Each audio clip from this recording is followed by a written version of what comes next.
সহবাসের পরে মেয়েদের জন্য ফরজ গোসল না করে ঘরের কাজকাম রান্না বাড়া ইত্যাদি করা, বাচ্চাকে দুধ খাওয়ানো, এগুলো জায়েজ আছে নাকি না জায়েজ? গোসল ফরজ হওয়া অবস্থায় গোসল না করার আগ পর্যন্ত কয়েকটা কাজ করা নিষেধ। 1, নামাজ পড়া নিষেধ।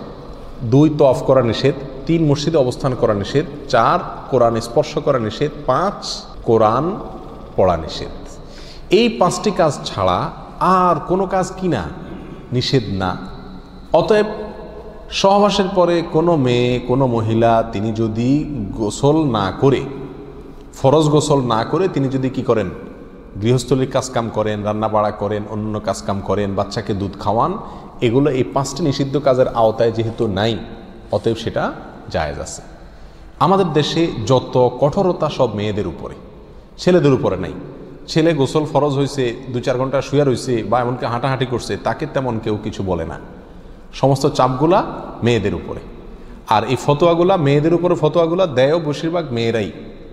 কথার কথা, ননদ আছে, শাশুড়ি আছে বা অন্য কেউ আছে বা জাল আছে, তো তারা খোঁচাইতে শুরু করে যে গোসল না করে বাচ্চাকে দুধ খাওয়াচ্ছে। কোনো বাচ্চা কাঁদতে কাঁদতে মরে যায় কিন্তু দুধ খাওয়ায় না, কেন? কারণ গোসল করে নাই।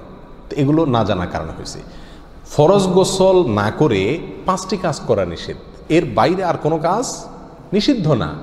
অতএব এমনকি আপনি রোজাও রাখতে পারেন, কি ফরজ গোসল না করে রাখতে পারেন বলতে সাহরি খেতে পারেন, সাহরি খেয়ে রোজা শুরু করতে পারেন। তাহলে আপনি বাচ্চাকে দুধ খাওয়াতে পারবেন না, কে বলেছে? বাসায় কাজ করতে পারবেন না, কে বলেছে? তবে হ্যাঁ, যদি আপনি ফরজ গোসল একটু দেরিতে করতে চান কোনো কারণে, তাহলে সেক্ষেত্রে অন্যান্য কাজকামের সুবিধার জন্য ওযু করে নেওয়া উত্তম। সহিহ মুসলিমের এক হাদিসে আসছে, নবী আলাইহিস সালাতু ওয়াস সালাম গোসল ফরজ হলে ওই অবস্থায় যদি কেউ ঘুমাইতে চায়, শুয়ে থাকতে চায় অথবা অন্য কোনো কাজ করতে চায়, তাহলে তাকে ওযু করে নেওয়ার পরামর্শ দিয়েছেন। অতএব ওযু করে নিয়ে এরপর অন্যান্য কাজ করা উত্তম। এর বাইরে ওযু ছাড়া যে সে কিছু করতে পারবে না, ব্যাপারটা এরকম না। একবার আবু হুরায়রা রাদিয়াল্লাহু তাআলা আনহু, তার সাথে নবী আলাইহিস সালাতু ওয়াস সালামের দেখা হয়েছে কোনো এক রাস্তায়, এই অবস্থায় যে তার গোসল ফরজ হয়েছিল।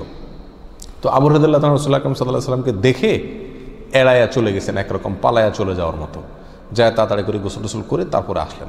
নবী আলাইহিস সালাতু ওয়াস সালাম জিজ্ঞাসা করলেন, আবু হুরায়রা তুমি কই গেছিলা? তোমার দেখলাম। বলে, ইয়া রাসূলুল্লাহ, আমার গোসল ফরজ হয়েছিল, তো আমি আপনার সঙ্গে বসবো, সময় দেব, ফরজ গোসল অবস্থায় আমার কাছে জিনিসটা অপছন্দ লাগলো, নাপাক অবস্থায় এভাবে থাক, আপনার সাথে সাক্ষাৎ করব।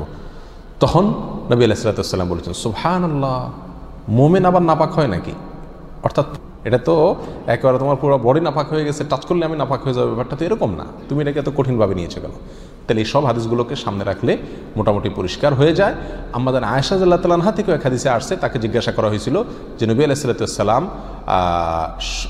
গোসল ফরজ হলে তিনি ঘুমাতেন কিনা? তিনি বলেছেন হ্যাঁ, ঘুমাতেন। কোনো কোনো বর্ণনা আসছে ওযু করা ছাড়াও ঘুমাতেন। তাহলে বোঝা গেল ওযু করে নিয়ে ঘুমানো, ওযু করে নিয়ে কাজকাম করা উত্তম, কিন্তু আপনি যদি নাও করেন তাতে কি হবে না, কোনো গুনাহ এতে হবে না। আল্লাহু আ'লাম।